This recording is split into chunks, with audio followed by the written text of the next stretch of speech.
one. Hello and welcome to the Dr. Joseph Warren Historical Society interview series with prominent authors and historians specializing in the colonial period and Revolutionary America. My name is Katie Turner Getty, and today I'm joined by my colleague, Randy Flood. And in addition to the Historical Society, this presentation is also brought to you by the Real American Revolution Public Education Television Series and the American Revolution Consortium for Civic Education. Randy, would you be so kind as to introduce our guest? Thank you, Katie. I'd be delighted to introduce our guest, Emma Stratton. Emma Stratton is Executive Director of the American Independence Museum in Exeter, New Hampshire. At the present time, she's responsible for overseeing two 18th century buildings, 3,000 Revolutionary and colonial era objects, and 1 acre of grounds. The museum recently completed a $180,000 restoration project on its historic Ladd Gilman house and is preparing for the museum's 30th anniversary in 2021. Now, prior to joining the American Independence Museum, Emma worked at museums throughout New England and in Washington, D.C., including the Hyrick House Museum, the Smithsonian Art Museum and Renwick Gallery, and the Old State House in visitor services, curatorial, collections, and public programs. Now, Emma received her Bachelor of Arts degree in History and American Studies from Connecticut College and her Master in Arts degree in Museum Studies with a concentration in Historic House Interpretation from the George Washington University. So Emma, Katie and I are delighted to welcome you to the Dr. Warren Historical Society. So let's begin. Emma, let's begin about talking about the American Independence Museum specifically. Now, you mentioned that this upcoming year, you're going to be celebrating basically the 30th anniversary, founded by the Society of the Cincinnati of New Hampshire. Could you talk a little bit about this famous Dunlop broadside printing of the Declaration of Independence, which is one of only 26 left in the world, and how it really led to the formation of the American Independence Museum back in 1991?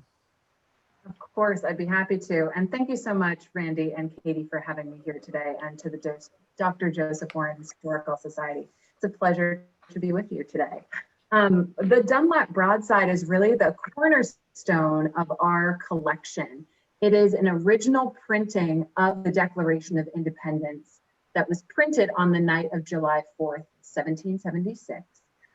Only about 200 copies were printed in the entire world. As you mentioned, only 26 are left today, and we have the only one in New Hampshire, so it's really the gem of our collection. And it ended up in Exeter because Exeter was the revolutionary capital of New Hampshire. So during the Revolutionary War, this was the capital. This is where the Committee of Safety met to discuss actions that were happening against the British. So when the Declaration of Independence was sent to all the heads of the colonies, it came here to Exeter. And the man who lived in our house, John Taylor Gilman, who would later go on to be governor, was elected to read the Declaration to the citizens of Exeter for the first time. That document then stayed on in the Gilman family and came back to the museum through a society member who was a direct descendant of the Gilmans. Sometime in the early 1900s, we have photos of it actually being hung on the wall here in the 1940s. And then it was forgotten about, and it's unclear to us whether they knew what a rare and valuable document this was. And so it was only rediscovered in our attic in 1985 by a society member who was going through and looking for items to sell to fund a scholarship program that they were running.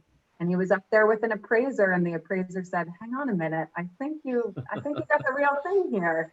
And they had it authenticated, and it turned out it was.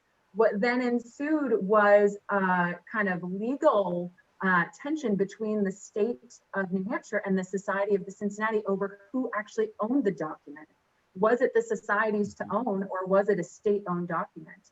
And they ultimately decided that the way to appease everyone was to open this building as a museum with the Dunlop broadside at the kind of center of that collection, and for the document to be accessible to the public. So the document rediscovered in 1985, we opened our doors in 1991 to the public, and that Dunlop broadside is still on view here today.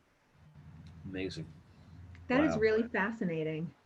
Yeah. In addition to the Dunlop broadside, can you talk about maybe some other pieces that your collection includes that someone might see if they came up and visited the museum? Or maybe you have a particular favorite piece or something that is especially fascinating? Absolutely. Certainly, some of the other highlights in our collection are our two working drafts of the Constitution. We also have an original badge of military merit, which was the precursor to the Purple Heart we know now today. And also we have some correspondence from George Washington, specifically about the creation of the Society of the Cincinnati. While we are owned and operated by the Society of the Cincinnati in the state of New Hampshire, George Washington served as the first president general of the whole society. So there is a fair amount of correspondence that exists, and we have some of that in our collection, as well as a number of other different items related to the society's history and founding. One of my favorite pieces, or I should say one of my favorite sets of objects, are colonial currency that we have. Those are really great pieces to see back when all of the colonies were printing their own money. So there was a Connecticut dollar, there was a Massachusetts dollar, there was a New Hampshire dollar. To see what imagery and text they were using on that, especially as the Revolutionary War gets closer and closer, it's really fascinating to see. So one of my favorite ones is an engraving that shows an individual holding the Magna Carta in his hands. Oh, So wow. yeah, these early references to liberty and independence and things like that. So those are some of my favorite pieces. Mhm. Wow. And just as a quick follow-up, it seems, and correct me if I'm wrong, that the museum incorporates two properties, the Lad Gilman House and the Folsom Tavern. Can you tell us a little bit about those two buildings and kind of how they comprise the museum? Sure. So we are on about an acre of grounds here in downtown Exeter. And we have two historic buildings on our property. That's the Lad Gilman House that was built in 1721. It served first as, well, it served many different purposes over its life, but most noticeably as a state treasury and also as a governor's mansion. So our address is 1 Governor's Lane, named after the street that the governor lived on. So he lived in this house. John Taylor Gilman, who I mentioned, read the Declaration of Independence to the citizens of Exeter, also went on to be a governor of New Hampshire. So that's where our street gets its name. So the Lad Gilman House, again, built in 1721, is where all of our collections are at the museum. And then our other building is the Folsom Tavern, which is original to Exeter, but was actually moved to our site in 1929. It was under threat of demolition because they were going to build a gas station on the site where it was. So the society bought it for the high ticket price of $1, but had to move it, moved it to the property here. And the Folsom Tavern has seen many incarnations over its nearly 250-year history. It was a tavern for the beginning of its life, only until about 1805. It's where George Washington came to visit when he came to Exeter, where he had his meal. It is also where the Society of the Cincinnati in the state of New Hampshire was founded, in our Folsom Tavern. So it also served as a wait stop on the railway car down to Hampton and Amesbury. It was a laundromat, it was a restaurant, it was rented out as housing. It has seen a lot of changes over the years, but moved to our property in 1929 and then underwent a full restoration from 2004 to 2007. And now when you visit, it is in its original 18th century appearance. So it's like walking back in time to 1770. Wow, that's amazing. Wow. Yeah.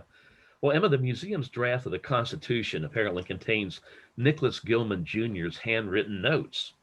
And how do the drafts of the Constitution show the work that went into creating the governing set of laws for this new nation? And what was the impact of the New Hampshire Constitution that was written in 1776? Those are great questions. I'll go in kind of chronological order and start with the New Hampshire Constitution. What I always like to point out to visitors when they come to visit is the New Hampshire State Constitution not only predates the United States Constitution, but it predates the Declaration of Independence. So part of what happened was that Governor Wentworth, our royal governor, left Portsmouth, which was the seat of government in New Hampshire before it moved to Exeter. And part of the reason why he left is we made it quite uncomfortable for him here. The story goes that he woke up one morning and had a cannon pointed at his front door. So he quickly left town after that, realizing he wasn't welcome anymore. So he left in 1775, after which, once the royal governor left, there was no governing system in the state. So they gathered at Exeter and put together a constitution that has some really interesting language in it, because the way they kind of frame it to England is to say, we need some law and order. You know, there are criminals roaming the streets and we have to do something about it. So we're forced to set up this system of government where we self-govern ourselves because your governor has left. And I always think one of my favorite kind of clauses in that constitution, I always call it the get out of jail free card. They do have a line in there that says something like, if this, you know, unpleasantry with England passes and we're able to rectify things, that's quite all right with us. But just in case, we're going to run ourselves. But kind of please don't hang on if the war doesn't go our way. Which I think is great. But that first state constitution then becomes a framework for other, not only kind of our nation's constitution, but other commonwealth and state constitutions as well. So then we fast forward to the 1787 Constitutional Convention, and Nicholas Gilman Jr., who is the brother of John Taylor Gilman, our Declaration reader and governor, is at the Constitutional Convention representing New Hampshire. So we had his handwritten notes on this draft of the Constitution. He was on the committee of postponed parts, which were basically in charge of dealing with all the leftover matter that hadn't been dealt with in the main assembly. And it's fascinating because you can see the document developing and the thought process behind it, everything from representation to taxation to extradition. Everything is in there. And one of my favorite things to really see form between that draft and the final version is the preamble. In the draft that Nicholas Gilman Jr. is working on, it says, we the people of the states of New Hampshire, Massachusetts, Rhode Island, and Providence plantations, and goes on. Where in the final version, we get that beautifully written preamble, we the people of the United States. And even in Nicholas Gilman Jr.'s draft, the first article is, the style of our government shall be the United States of America. By the time we get to the final version, United States is in there twice just in the preamble. So you really get this sense of the language really helping to craft the message about not only the laws of the land, but really establishing the United States as a nation. So they're really fascinating documents to see and an insight into that thought process. I've just always accepted the Constitution as the Constitution. That's what it is. But to see that there were changes and edits and drafts, it really gives you insight into that process. Awesome. Wow. In our short time together today, I've already learned so much about New Hampshire's role in the Revolution. I wondered if perhaps you could talk a little bit about Paul Revere's ride to Portsmouth, New Hampshire, to warn the citizens there about British actions against Fort William and Mary. So many people are aware of Paul Revere and the others who rode in the night of April 19, 1775 in the Boston area, but maybe a little lesser known is that Revere also rode to New Hampshire in 1774. Can you tell us a little bit about that and whether the museum has any artifacts related to that earlier ride? Oh, sure. Yes. Again, New Hampshire kind of first in state constitutions and first in Paul Revere's ride. So we try to claim our, have our claim where we can because we didn't have any battles here. So Paul Revere ride is great because it does happen almost a year before his famous ride to Lexington and Concord, which is later immortalized in Longfellow's words. Sure. Paul Revere comes up here in December of 1774, basically with false information that the British are sending over troops to reinforce their fort at Fort William and Mary, which is now today called Fort Constitution. And that's in Newcastle, New Hampshire, which is right off the coast next to Portsmouth. And so he rides up on the frozen streets up north, stopping in Exeter and Portsmouth and rallying support on the way. And the group meets at a tavern in Portsmouth, decides they're going to basically storm the fort before the British troops can get there. only to get there and realize there are no troops on the way. There are just 6 guys at the fort holding it down. So 400 of them show up against the 6. At which point there, some volleys are fired, but there's no real battle, so to speak. It's a little one-sided in that sense.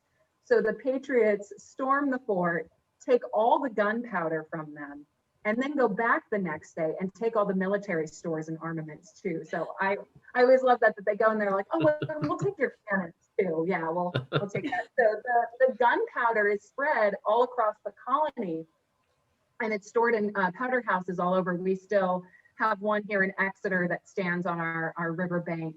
And so they're spread out through all of the towns in the colony. And then that gunpowder is then later used to fight the British at Bunker Hill. So we use their own gunpowder against them then, but that's kind of one of the first acts of aggression of the Revolutionary War, is that kind of storming of Fort William and Mary. And again, the closest to a battle we get here in New Hampshire. So we unfortunately don't have many objects related to that, but we do have an etching in our collection that shows that raid on Fort William and Mary. Again, closest we get to a battle here in New Hampshire. Well, yeah. Well, Emma, I learned several years ago when I was organizing the grand opening for the American Revolution Museum in Yorktown that your museum contains just an abundance of valuable artifacts. So could you tell us specifically about some of the educational initiatives at the museum, such as your traveling trunks, digital resources, and you also have virtual programs as well? That's right. So our traveling trunk has been going around for the past 3 or 4 years. That is a free resource we provide to classrooms and libraries throughout the country, really. It is exactly what it sounds like, a traveling trunk full of reproduction objects, all related to the Revolutionary War. So we have clothing in there, we have games, we have lesson plans, we have toys, all different things, but hands-on objects to help really aid in the student learning process when it comes to the Revolutionary War. And again, as I mentioned, we have lesson plans that go with it, but a lot of time classrooms like to use it just to be able to have that kind of fun moment with history where you're able to hold things and touch things from that time period. So that's been a really great resource for us to offer. And we continue to offer it now, even through this time. We've been shipping it to teachers at home, and they've been creating videos and other kind of interactive content to share with their students while we're in this kind of hybrid and virtual learning space due to COVID. So we're thrilled that that program continues to go. And again, it's a free resource. So we're thrilled to be able to offer that as a way to bring revolutionary education into the classroom. And we've seen real interest in that trunk, especially in the Midwest and West Coast of America. Which was a surprise to us. But when I think about it, there aren't many revolutionary sites you can visit in those areas. Yeah. So nice to be able to contribute to that kind of hands-on history as well. And like I mentioned, due to COVID-19, we're in the shift to creating digital resources and making all of our programs available virtually.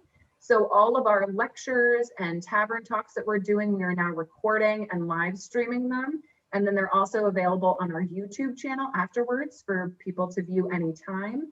And we are putting lesson plans and some of our revolutionary story time and other programs kind of on demand on our website. So they're all preloaded up there with videos and activities and additional resources that folks can access at any time. So we're really happy to be able to offer that while we're in this unique time. Wonderful. That is great.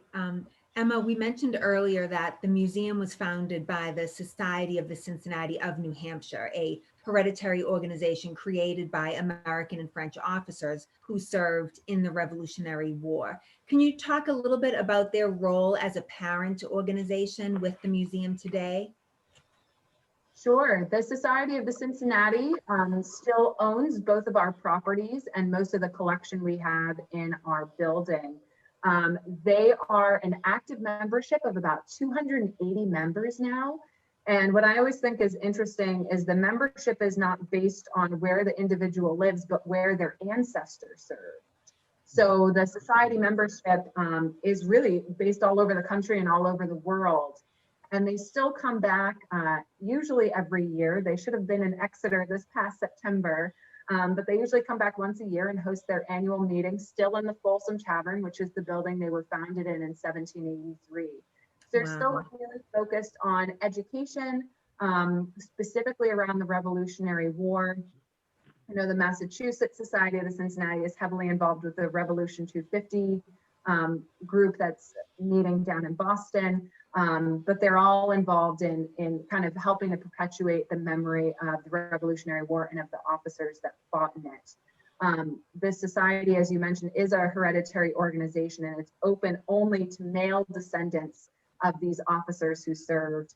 It was originally open only to firstborn sons of those original officers, but now they've expanded their membership pool a little bit. So it can be second sons or nephews. By the 1850s, they were running out of eligible members to kind of keep the society perpetuating. So they expanded their ruling on who could be involved, but it's still an all-male hereditary group related back to those original officers. Interesting. Well, Emma, as we're beginning to move toward closure here of this session, I wanted to ask you if there's any special plans in the works for New Hampshire concerning Revolution 250. You were thoughtful enough to put me in touch with our mutual friend, Jonathan Lane, over at the Massachusetts Historical Society. He's just a pleasure to work with. And I know they're going great guns there in those areas for 250. Any work in the stages of planning stages or so with regard to New Hampshire and 250? New Hampshire hasn't started planning yet, but we've been actively involved with the group down in Massachusetts with Revolution 250. They have already started their 250th commemoration events as early as last year with the kind of quartering of British troops. And one of the last public events I went to before COVID shut everything down was the 250th anniversary of the Boston Massacre. So all of the anniversaries in New England hit a little bit earlier than 1776, since we had so many events happening here. So I'm really excited to see what our partner organizations are doing.